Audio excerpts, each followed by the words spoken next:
সালাম আলাইকুম সবাইকে। আপনারা যারা সমন্বয়ক এবং সহ সমন্বয়ক রয়েছেন, যারা এই গণ অভ্যুত্থানে আহত হয়েছেন, গণ অভ্যুত্থানে যারা আমাদের অনেক ভাই আহত হয়েছেন, গুরুতর আহত হয়েছেন, আপনারা তাদেরকে বিভিন্ন সরকারি হসপিটাল এবং বিভিন্ন প্রাইভেট হসপিটালে দেখতে যাচ্ছেন এবং বিষয়টিকে আমরা অত্যন্ত ইতিবাচকভাবে দেখি যে আমরা সবার পাশে দাঁড়ানো উচিত।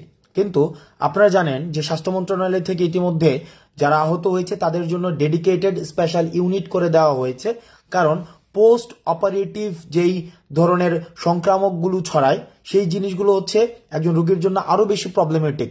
অর্থাৎ একটা রোগী এখন যে পর্যায়ে রয়েছে তার পরবর্তীতে অপারেশনের পরে যে বিভিন্ন যেই সংক্রামক ছড়ানোর যে প্রবণতাটি থাকে সেটি ওই রোগীকে আরো বেশি ক্ষতির সম্মুখীন করে ফেলে। সেই জায়গা থেকে আমরা যারা বিভিন্ন হসপিটালে ভিজিট করতে যাই আমরা যেন সচেতন থাকি, যেন আমরা রোগীর কেবিনে যেন আমরা প্রবেশ না করি।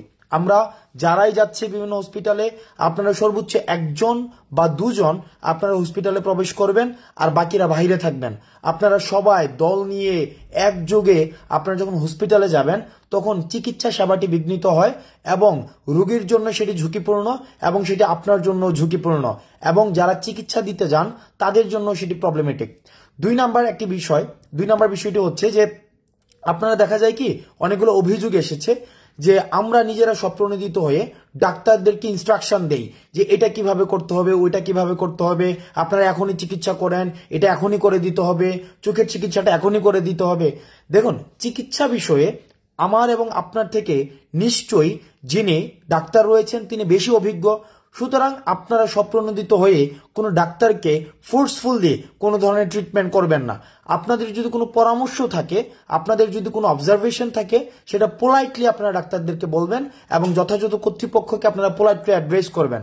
আপনারা যদি একদম স্বপ্রণোদিত হয়ে একটা দল নিয়ে কিছুক্ষণ পর পর একটা দল এখন গেল, একটা আবার 10 মিনিট পর আরেকটা টিম আসলো, আবার 2 ঘন্টা পর আরেকটা টিম হসপিটাল ভিজিট করতে আসলো এবং প্রত্যেকেই যদি ডাক্তারকে ইনস্ট্রাকশন দেওয়া শুরু করে তাহলে ডাক্তাররা চিকিৎসাটা করবে কখন? সুতরাং হসপিটালে আপনারা প্রথমত হচ্ছে না যাওয়ার চেষ্টা করবেন।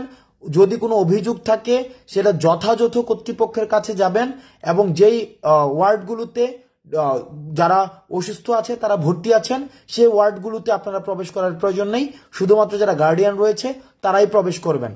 এবং যারা সমন্বয়ক রয়েছেন, সহ সমন্বয়ক রয়েছেন, আপনাদের প্রতি আহ্বান থাকবে এই চিকিৎসা পদ্ধতিটা, এই চিকিৎসা প্রক্রিয়াটা যেন ডাক্তাররা খুব সুন্দরভাবে পরিচালনা করতে পারে।